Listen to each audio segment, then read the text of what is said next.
All right, second day, got a whole crap load of them. Now I'm gonna wash them up, fry these suckers up.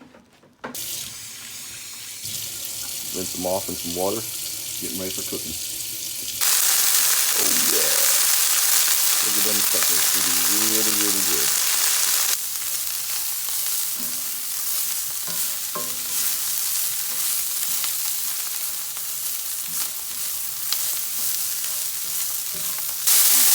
Alright, this batch got a little hot sauce in it. Give me a little hot spicy, a little hot spicy potatoes.